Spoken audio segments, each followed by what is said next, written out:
আসসালামু আলাইকুম। আজকের ভিডিওতে আমি আপনাদেরকে দেখাবো কিভাবে রবি সিমের এমবি মিনিট এবং আপনার ব্যালেন্স দেখতে পারবেন কিভাবে।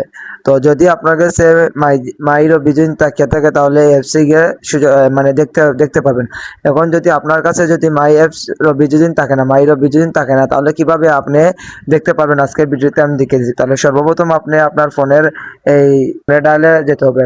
যাওয়ার পরে আপনি এই কোন কোড ব্যবহার করবেন এটা আমি দেখিয়ে দিতে। সর্বপ্রথম মারবেন *1# মারার পরে আপনার যদি 1 সিম হয়ে থাকে রবি তাহলে 1 সিমে মারবেন, যদি 2 সিম হয়ে থাকে রবি তাহলে 2 সিমে টাচ করবেন। যেহেতু আমার 2 সিম রবি, আমি রবি 2 সিমও সিলেক্ট করে দিচ্ছি।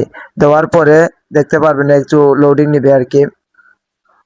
তো দেখতেই পাচ্ছেন আমার এই জায়গায় ব্যালেন্স আছে, দেখতেই পাচ্ছেন ব্যালেন্স আছে 1 টাকা এবং মিনিট আছে দেখতে পাচ্ছেন 370 মিনিট এবং SMS 0। টোটাল মানে ডাটা আর কি আছে 26 জিবি আর কি। তো টোটাল এই জায়গা থেকে আপনি টোটাল সম্পূর্ণ সবকিছু দেখতে পাচ্ছেন, একে একে আপনি পড়লে আর কি বুঝতে পারবেন। ব্যালেন্স আছে আমার 1 টাকা, মিনিট আছে 370 মিনিট, মেসেজ 0 মানে যে আপনি যে কাউকে মেসেজ পাঠাতে পারবেন এই অপশনটা মনে করো আপনার মেসেজ 0 আছে।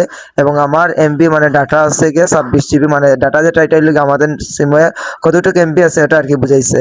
তো আমার এমবি আছে গিয়ে 26 জিবি। তো যদি ভিডিওটা ভালো লাগে তাহলে লাইক কমেন্ট শেয়ার করে যাবেন। ধন্যবাদ। আসসালামু আলাইকুম।